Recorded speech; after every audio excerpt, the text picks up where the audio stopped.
So today, let's have a quick conversation about this. This is a Cineback, but not the Camera Foundry one. This is the Aliexpress knockoff Cineback, basically, from a company called FusionRig. You can't see that. No, you can't see that. But it's FusionRig, trust me. So I'm sure online, like you've seen, the Cineback rigs, people building out rigs with it. And number one, it looked very cool. But number two, I wanted to extend the life of my camera because I do live streaming as well. So that means the camera, I kind of want it on for about 4-ish hours sometimes. So I wanted something that it wouldn't die. It would just go for the whole 4 hours. This is the A7C II version of it. So as you can see, the A7C II is in there with a Tamron lens. I've had this for about 6 months now, and I think I'm in love with it. So I know some people like to have their cameras kind of small, kind of like this, just kind of running and gunning around, shooting kind of thing. However, I got this, like as I said before, takes the V-mount battery right on the back there, and then the camera's in it, and then you've got 4 D-tap ports on this side. I'm using 2. I've got a USB-C one for a monitor that's normally on here, and sometimes I use a phone for the monitor control app. And then the other one has a dummy battery straight into the A7C II, and that just powers it constantly. Pros and cons: it's heavier than just carrying this around, but you've got like 7 batteries in the V-mount battery, which is going to power the camera literally all day, plus the monitor. And then you don't always have to buy the more expensive cages as well. So they're meant to be more for the tilter cages or the small rig cages, but I've actually got an Andor cage on it, which was a cheaper cage that I picked up for my A7C. But when I got the A7C II, I put the cage on this, and I haven't bought another one for my A7C yet. So this handle actually came with it. So I literally just screwed that into the cheese plate at the top, and this side handle came with it as well. And that's directly into the cage that's on the camera. So holding this, moving this about, it's great. You can hold it like this, low shots. You can even, if I'm just filming something, I can flip the screen out and I can kind of see what I'm doing there whilst having it on my shoulder. So I can film like this for ages. To be fair, for an AliExpress product, it's not a bad build. Got all the screws for the screws of the camera, got spacers. So I lifted this up very, very slightly on the bottom. I put a tiny like millimeter spacer there for it to fit the cage properly. Obviously, cheese plates are metal as usual. This back bit is plastic, but it's not like, it's sturdy plastic. It doesn't bend in any way, shape or form. You've got the on and off button so it doesn't drain the V-mount battery. To be fair, especially when I got a matte box on this, like clients think I'm walking in with an Arri based on what they know about cameras. But obviously other videographers would know, oh, it's an A7C II, which is obviously still a very good camera. But now I have all the mounting points, V-lock battery. And if you wanted to use like cinema lenses or anything like that, you could add more attachments to it to have the follow focus there. And then that can be powered also by the same V-mount battery. So I am actually quite pleased with this because the Cineback official version is like, I think it's like 300 something pounds to buy it. I'm in England, not sure about dollars, but 300 something pound to buy it. And then because Camera Foundry is in the US, I think that when I checked, the shipping for it was like 70 odd pounds, which means all in all to get that, I would have been paying 400 pounds, which is a little too rich for my blood. The newer V-lock battery, that was, I think it's normally like 110, 120 pounds, but I got it on offer on, I think it's a Black Friday deal. So I got this for 89 pounds. Wonderful V-mount battery, 2 USB-Cs, USB-A, and then got the DC outs as well as D-tap on the side. So there's an extra D-tap if I wanted it. The V-mount battery is really good because then the D-tap cables are kind of expensive. So it's good that you can just plug it straight into the back. But yeah, seeing as I've got this, just so it looks a bit more neat and tidy, I've just got the D-Tap USB-C cable and then the dummy battery straight into the camera. I've never had any issues with it, any electronic issues. It's just literally worked constantly, and I've taken this on about 20 jobs at this point, and it's just worked flawlessly. Way better to carry in the hand. Obviously the camera's got stabilization, but the little bit of weight on it kind of helps stabilize it, so you just get extra smooth shots. If you're trying to rig up your camera on a budget, on an actual budget, because I know some YouTubers are like, oh, it's affordable and it's only £1,000. I'm not working with that level of budget just to be spending £1,000 on an accessory for a camera. Yeah, I definitely recommend this. And it sounds bad, but they've copied the Cineback to a T. They've got the cosmetic plate, so the block that's on the USB-C D-Tap cable that I've got is just behind there hidden. A menu button is kind of in here, but there is quite a big opening, so it never disturbs me, because literally my whole thumb can fit in there and then click the menu button and then go through the menus as per normal. So yeah, it doesn't block anything, any buttons. The only thing it blocks is the viewfinder, which I don't use anyway. I normally use a monitor or the screen on the camera.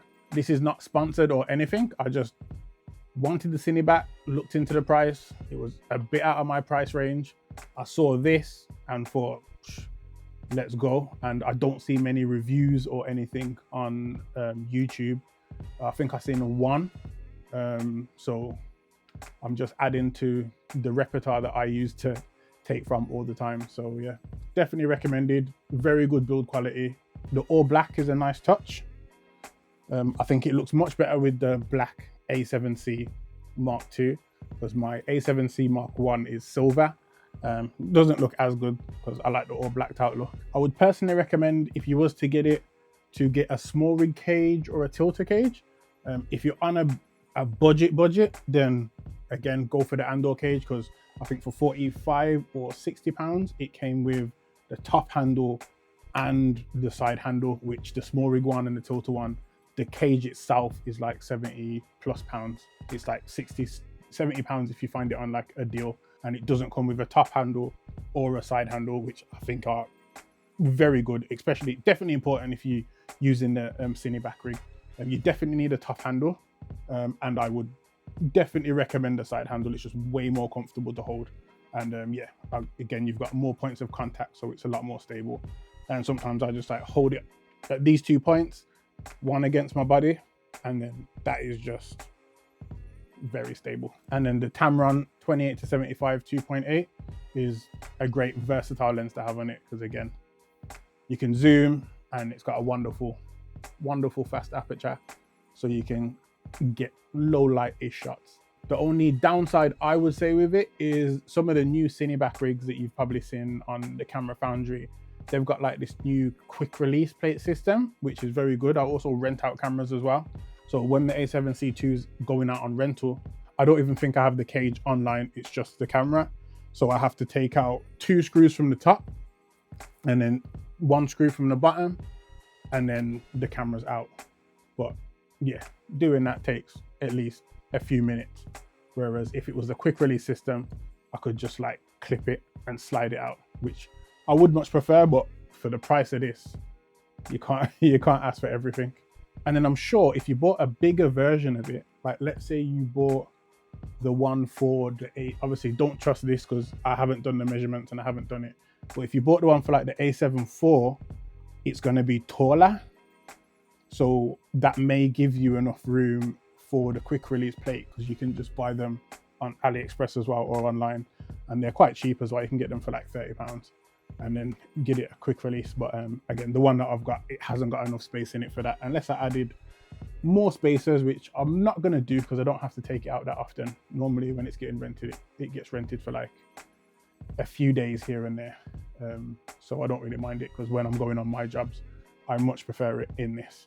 And then I use one of my other cameras for photo. So if you're working on a small budget and you want your camera to look like this and then get a V mount for it so you can film all day, I think this is a great option, and it looks a lot better than the smaller just kind of V mount plates. Yeah, it looks a lot more serious, I would just say the one way to save money is just getting a USB-C cable to plug in the camera dummy battery, and for the screen as well, because the D-tap cables are quite expensive. I think mine was £35 on a deal again, where I think normally they're like £45–50, whereas a USB-C cable is like, you'll get a pack for like £10.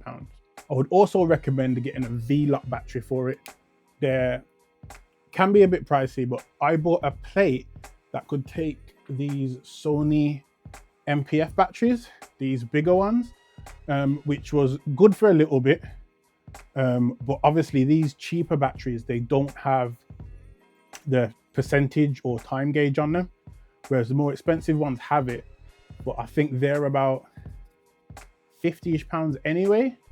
So by the time you've bought like 2 of those to clip on the back, you could get a V-mount battery, which is more powerful. So I can plug in my lights, my 100-watt light that I'm using right now. I can plug that into the V-mount battery and it will power it. Whereas these won't power more power-hungry lights and things like that. So I would recommend the V-mount battery. But these worked as well, because these batteries, I think you can get like 4 of them for about £60, especially when they're on offer. These are great. I use these to power sometimes my other cameras when, again, I'm streaming. I just clamp it to the tripod, pop one of these in, and that runs like my A7C or the A7 IV or even the FX2 for a good amount of time. This is like 3. I think this is about 2.5 or 3 of the batteries that are inside these mirrorless cameras. So it lasts a long time. But again, this V-mount one is like 7 of them. So this is literally going to last me all day.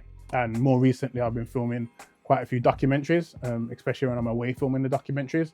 So sometimes in between stuff, there's not a lot of time to be charging batteries. I've got a fair few of the Sony batteries, but when you're in the middle of a conversation or capturing something and you have to change your battery, it's kind of like you could possibly miss something. Whereas with the V-mount battery, the camera's just on and ready to go all day, so you don't miss anything. And then at the end of the night, you can plug that in and it doesn't take long to charge at all, because it's better charging, whereas these take quite a long time to charge. I think when I've got this in the charger, 2 of these probably take a good 4-ish plus hours to charge. So yeah, again, they're a lot slower, but they do the job for if you need to power a side camera or something like that. But for your main camera, I would recommend the V-lock battery. And I would recommend looking at the newer ones as well, because I've seen the small rig ones and a few of the other ones, and they're a lot more expensive. So I think for the newer one, does everything that those do, and it's cheaper. I trust newer. The tripod I'm using right now is newer. The light stand I'm using right now is newer. So yeah, I buy a lot of newer stuff. And they've even got the 300, the FS 300C and 300B in the studio as well. And them lights have worked great. So trust newer. So yeah, this was just a quick video, quick recommendation on the Aliexpress Cineback rig from FusionRig. Definitely go ahead and buy that if you're looking for a Cineback. I think it's probably worth it, especially if you're using like multiple cameras and stuff and then you wanted a few of them.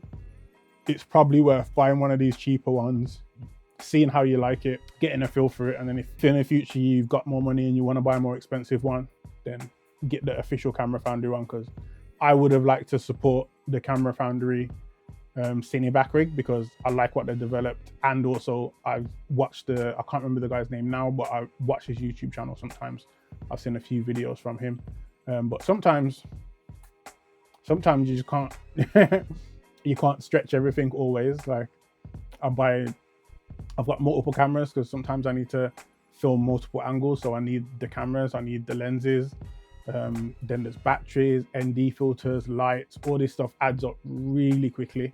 You're not even thinking about the bags you have to buy to carry it in. So to save money on this or that, it does add up over a long time. Like the newer V-mount battery instead of the more expensive ones literally do the same thing. And even lenses, because again, I've got the Tamron lens on this at the moment, which I normally use with it, but I'm filming on the Sigma 16-28, and these are just like brilliant lenses, but for half the price of the Sony or the tilters or the small rigs, like in between, because it's kind of got some cheap stuff, some expensive stuff. It kind of started out at the cheaper stuff, but now it's starting to be a bit more premium. So make sure you like, follow and subscribe, and hopefully I'll see you again soon.